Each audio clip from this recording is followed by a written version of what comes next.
ഇവിടെ ഞങ്ങളുടെ സ്ഥലത്ത് നിന്ന് ഒരു ഏകദേശം 60 കിലോമീറ്റർ അപ്പുറത്തുള്ളൊരു അമ്പലത്തിനെ കുറിച്ചാണ് ഒരു കഥ പറയുന്നത്. അപ്പോൾ ആ അമ്പലത്തിൽ അമാവാസി ദിവസം എന്ന് വെച്ചാൽ കർത്തവാവ് ദിവസം വളരെ പ്രസിദ്ധമായൊരു ദിവസമാണ്. അവിടെ ആ ദിവസം എന്താണെന്ന് വെച്ചാൽ അവിടെ ഇങ്ങനെ ഈ ഹിജടകളുണ്ടല്ലോ, അവർ വരും, ഒത്തിരിയും പേര്. പിന്നെ ഈ സ്വാമിമാരുടെ ജട വളർത്തിയ ആളുകൾ, ആണുങ്ങൾ പെണ്ണുങ്ങളെ പോലെ ജട വളർത്തിയിട്ട് ഇങ്ങനെ കാവ്യമുണ്ടും ഒക്കെ എടുത്ത് ഇങ്ങനെ സ്വാമിമാരും സ്വാമിനിമാരും ഒക്കെ ആയിട്ട് അവിടെ വന്നിട്ട് അവിടെ ആ ശിവൻ ഇരിക്കുന്ന ഏറ്റവും മുകളിലാണ്, മലയുടെ മുകളിലാണ്. അപ്പോൾ ശിവൻ്റെ കാൽപാദം താഴെയാണ്. അവിടാണ് ഇങ്ങനെ മത്തങ്ങ, കുങ്കുമം, മഞ്ഞൾ ഇതെല്ലാം വെച്ച് നമ്മുടെ ശരീരത്തിലൊക്കെ ഇങ്ങനെ ഇതൊക്കെ തളിർച്ചിട്ട് അവർ 300 രൂപയാണ് ചാർജ് ചെയ്യുന്നത്. അപ്പം എന്നിട്ട് ഇവരെന്ത് ചെയ്യുന്നറിയാം, നമ്മുടെ ദേഹത്തിൽ പൂജ ചെയ്യും. അപ്പം നമ്മുടെ ദേഹത്തുള്ള അദൃശ്യ ശക്തികളൊക്കെ, ദുഷ്ടശക്തികൾ പോകുമെന്നാണ് വിശ്വാസം. അപ്പോൾ ആ സമയത്ത് അവിടുത്തെ ഒരു പ്രത്യേകത എന്ന് പറഞ്ഞാൽ ആ ദിവസം രാത്രിയിൽ അവിടെ താമസിക്കണം. അവിടെ താമസിക്കാൻ വരുന്നവരെല്ലാം ആരാണെന്ന് വെച്ചാൽ ഇങ്ങനെ ദുർമന്ത്രവാദം ചെയ്യുന്ന ആളുകൾ, ചാത്തപ്പടി എന്ന് പറയും തെലുങ്കിൽ. അപ്പോൾ ഈ ദുർമന്ത്രവാദം ചെയ്യുന്ന ആളുകളാണ് അവിടെ വരുന്നത്. അപ്പോൾ അവരവിടെ വന്നിട്ട് എന്ത് ചെയ്യുന്നറിയാം, അന്നത്തെ ദിവസം അവിടെ താമസിക്കുമ്പോൾ ഈ അമാവാസി കർത്തവാ ദിവസം താമസിക്കുമ്പോൾ അവർക്ക് പ്രത്യേക ശക്തി കിട്ടുമെന്നാണ് അവർ പറയുന്നത്. അപ്പോൾ എന്നിട്ട് പോയിട്ട് അവരുടെ വില്ലേജുകളിലൊക്കെ പോയിട്ട് അവിടെ ഇങ്ങനെ ആളുകൾ അവരെ കാണാൻ ചെല്ലുക. അവരപ്പം ഇങ്ങനെ ഇങ്ങനെ പറയും, പല കാര്യങ്ങൾ പറയുന്നുണ്ടല്ലോ. അപ്പോൾ അവർ ഇങ്ങനെ പറയുമ്പോൾ നമുക്ക് അവിടെ നിന്ന് ഇങ്ങനെ ഒരു സൗണ്ട് അവരുണ്ടാക്കും. ഓരോ വാക്കുകൾ പറയുമ്പോൾ, ഓരോ സെൻറ്റൻസ് പറയുമ്പോൾ ഇതുപോലത്തെ ഒരു സൗണ്ടും ഉണ്ടാക്കും. അപ്പോൾ ഇവർ സ്വാമിയെ പറയുന്നത് ഇവരിൽ ദേവി അല്ല ദേവൻ അല്ലെങ്കിൽ ഒരു ശക്തി അവരിലുണ്ട് എന്നാണ് പറയുന്നത്. അപ്പോൾ ആ ശക്തി കാരണം ഇവരെ കാണാൻ എല്ലാവരും വരുന്നുണ്ട്. അപ്പോൾ അവർക്ക് നല്ലൊരു പവർ ഉണ്ടെന്നാണ് പറയുന്നത്. അപ്പോൾ ആ ദിവസം നമ്മളവിടെ ചെന്ന് കഴിഞ്ഞാൽ നമുക്ക് വല്ലാത്തൊരു ഭീകര അന്തരീക്ഷമാണ് നമുക്കവിടെ കാണാൻ പറ്റുന്നത്. നമ്മൾ പേടിക്കും. കാര്യം നമ്മളിതൊന്നും കണ്ടിട്ടില്ലല്ലോ, ഇങ്ങനത്തെ ഒരു കാര്യങ്ങൾ. ഇങ്ങനത്തെ ആളുകൾ കർത്തവാവ് ദിവസം അവിടെ വന്ന് രാത്രി സ്റ്റേ ചെയ്ത് അവിടെ അമ്പലത്തിൽ സ്റ്റേ ചെയ്തിട്ട് ദൈവത്തിൻ്റെ അനുഗ്രഹം കിട്ടും എന്നാണ് പറയുന്നത്. അപ്പോൾ ഈ കർത്തവാവ് ദിവസത്തിൽ ദൈവങ്ങളുടെ ശക്തി കുറഞ്ഞിട്ട് ദുഷ്ടശക്തികളുടെ ശക്തി കൂടുകയാണെന്നല്ലേ പറയുന്നത്. അപ്പോൾ അവർക്കല്ല ഈ ദുഷ്ടശക്തികളുടെ പവർ ഇവർക്ക് കൂടുതൽ കിട്ടാൻ വേണ്ടിയാണ് ഇവരൊക്കെ ആ ദിവസം ഇവിടെ വരുന്നത്. എന്നിട്ട് ഇവരെന്ത് ചെയ്യുമെന്നറിയാം, ഓരോ ആളുകൾ അവരുടെ വീട്ടിലിങ്ങനെ പൂജയ്ക്ക് ചെല്ലുമ്പോൾ, എന്തെങ്കിലും പ്രശ്നമായിട്ട് ചെല്ലുമ്പോൾ അവർ നാരങ്ങ, മഞ്ഞപ്പൊടി, കുങ്കുമം, മുട്ട ഇതെല്ലാം കൂടെ പൂജിച്ചിട്ട് ഇവരെ കൊടുക്കും. ഈ ആളുകൾ ഇവരെന്തോ ചെയ്യുന്നറിയാം, ഇത് കൊണ്ടുവന്ന് റോഡിൻ്റെ നടുക്കിടും, അല്ലെ ചില വീടിൻ്റെ ഫ്രണ്ടിൽ കൊണ്ടിടും, ചില മരങ്ങളുടെ ചവിട്ടിൽ കൊണ്ടിടും. അങ്ങനെയൊക്കെയാണ് ഇത് ചെയ്യുന്നത്. അപ്പോൾ അത് ഇങ്ങനെ ഈ ചാത്തപ്പടി അല്ലെങ്കിൽ ഈ കൂടോത്രം എന്ന് പറയും. ഈ കൂടോത്രം എന്ന് പറയുന്ന ഒരു സംഗതി ഉണ്ടെന്നുള്ളതാണ് കാര്യം. ഇതൊക്കെ നമ്മൾ പറയുന്നു, നമ്മളൊക്കെ എത്ര വിദ്യാഭ്യാസമുണ്ട്, 21-ാം നൂറ്റാണ്ടായി, ഇപ്പോഴും ഇതൊക്കെ വിശ്വസിക്കുന്നു എന്ന് എല്ലാവരും പറയുന്നുണ്ട്. പക്ഷേ നിങ്ങളിത് വന്ന് കാണണം. ഈ ചില സ്റ്റേറ്റുകളിൽ, ഈവൻ തെലങ്കാനയിലും ആന്ധ്രയിലും ഒക്കെ ഉണ്ട്. ഞാൻ പറയുന്നത് നമ്മുടെ കേരളയിൽ എനിക്കറിയത്തില്ല കൂടുതൽ, ബാക്കിയുള്ള സ്റ്റേറ്റുകളിലൊക്കെ വില്ലേജ് ഏരിയകളിൽ ഇത് നല്ലതായിട്ട് നടക്കുന്നുണ്ട്. വില്ലേജ് എന്ന് പറയുമ്പോൾ നമ്മുടെ നാട്ടിലെ കൂട്ടുള്ള വില്ലേജ് അല്ല. ഒരു 20 കിലോമീറ്റർ മൊത്തം അഗ്രികൾച്ചർ ലാൻഡായിരിക്കും. ആ 20 കിലോമീറ്റർ കഴിഞ്ഞിട്ടാണ് ഒരു വില്ലേജ്. അവിടെ ഒരു 100-200 ഫാമിലീസ് കാണും. പിന്നെ അത് കഴിഞ്ഞിട്ട് പിന്നെ ഒരു 10 കിലോമീറ്റർ വരെ ഫുൾ അഗ്രികൾച്ചർ ലാൻഡ്. ഇങ്ങനെ റോഡാണ് 10 കിലോമീറ്റർ, പക്ഷേ ലാൻഡ് ഇങ്ങനെ കിടക്കുവാണ്. അപ്പോൾ ഇവിടുന്ന് ഒരു 10 കിലോമീറ്റർ വരെ അടുത്ത വില്ലേജ്. അപ്പോൾ അതിൻ്റെ ഇടയിൽ ഇങ്ങനെ കിലോമീറ്ററോളം അഗ്രികൾച്ചർ ലാൻഡാണ്. അപ്പോൾ ഇങ്ങനെയുള്ള വില്ലേജുകളാണ്. അവിടെങ്ങും ആളുകൾ എത്തിപ്പെടാൻ പറ്റാത്ത വില്ലേജുകളുണ്ട്.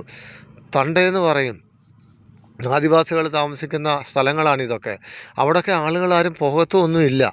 അപ്പോൾ അതൊക്കെ ഭയങ്കര ഈ ദുഷ്ടപ്രവർത്തനങ്ങൾ ചെയ്യുന്ന ഒരു ഏരിയകളൊക്കെയാണ്.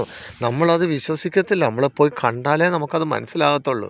ഇതിനൊക്കെ ആളുകൾ ഇങ്ങനെ ഇതിനെക്കുറിച്ച് അന്വേഷണം നടത്താനായിട്ട് നമ്മൾ ഇറങ്ങിക്കഴിഞ്ഞാൽ നമുക്കിത് മനസ്സിലാകും. അപ്പം പുതിയ ജനറേഷനിലെ ആളുകൾ പറയും ഇതൊക്കെ കള്ളമാണ്. ഒന്നുമല്ല കള്ളം, ഇത് നടക്കുന്ന കാര്യങ്ങളാണ്, സത്യമായ കാര്യങ്ങളാണ്. ഇത് പഴയ കാലത്തൊക്കെ നമ്മൾ നാട്ടിൽ കേട്ടിരുന്ന് ഇങ്ങനെയൊക്കെ ചെയ്യുന്നുണ്ടെന്ന്. പക്ഷേ ഇപ്പോഴത്തെ കാലങ്ങളിലൊന്നും നമ്മളിത് കാണുന്നില്ല നമ്മുടെ നാട്ടിൽ. പക്ഷേ ഇപ്പോഴും ഇതെല്ലാം ചില സ്റ്റേറ്റുകളിൽ, ആ സ്റ്റേറ്റിലൊക്കെ ഇൻറ്റീരിയർ ഏരിയയിലൊക്കെ ഇതൊക്കെ നടക്കുന്നുണ്ട്, ഇതുപോലത്തെ പരിപാടികൾ. അവർ ഈ അമാവാസി കർത്തവാവ് ദിവസമാണ് ഈ കാര്യങ്ങൾ കൂടുതൽ ചെയ്യുന്നത്. എന്തെന്നാൽ കർത്തവാലവ് ദിവസം ചെയ്യുമ്പം അദൃശ്യ ശക്തികൾക്ക് കൂടുതൽ പവർ കിട്ടും. അപ്പോൾ ഈ ചെയ്യുന്ന പൂജയൊക്കെ അവർ സ്വീകരിച്ചുകൊണ്ട് എന്താണ് നമ്മൾ ഒരു മനുഷ്യനെ ഉപദ്രവിക്കാൻ വേണ്ടി നമ്മൾ ആഗ്രഹിക്കുന്നുണ്ടെങ്കിൽ അത് നടത്തിത്തരുമെന്നാണ് പറയുന്നത്. അപ്പോൾ ഇങ്ങനത്തെ കാര്യങ്ങളൊക്കെ ഇപ്പോഴും നടക്കുന്നുണ്ട്. നമ്മൾ പറയുന്നുണ്ട് ഈ കാലം വികസിച്ച് എല്ലാവർക്കും വിദ്യാഭ്യാസം, അതൊക്കെ ഒരു സൈഡിലുണ്ട്.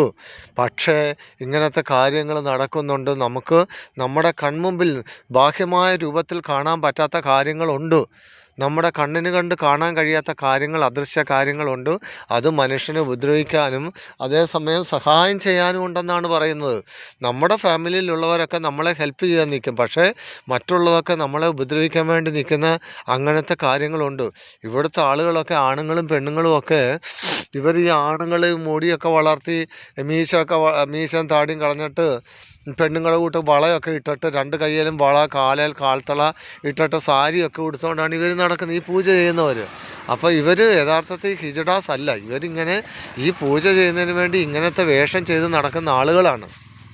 അപ്പോൾ അതുപോലെ പെണ്ണുങ്ങളെന്ന് പറഞ്ഞാൽ അവർ റിയൽ പെണ്ണുങ്ങളാണ്. അവർ മുടിയൊക്കെ ഒത്തിരിയുണ്ട്, ജടയൊക്കെ ഉണ്ട് അവർക്ക്. പക്ഷേ അവരും ഇതുപോലത്തെ ഒത്തിരി മാലയും രുദ്രാക്ഷമാലയും കൈനേല വളയും കാലേൽ കാൽത്തളയൊക്കെ ഇട്ടാണ് അവർ. ഇവരെയൊക്കെ കാണുമ്പം തന്നെ നമുക്കൊരു പേടിയാണ്.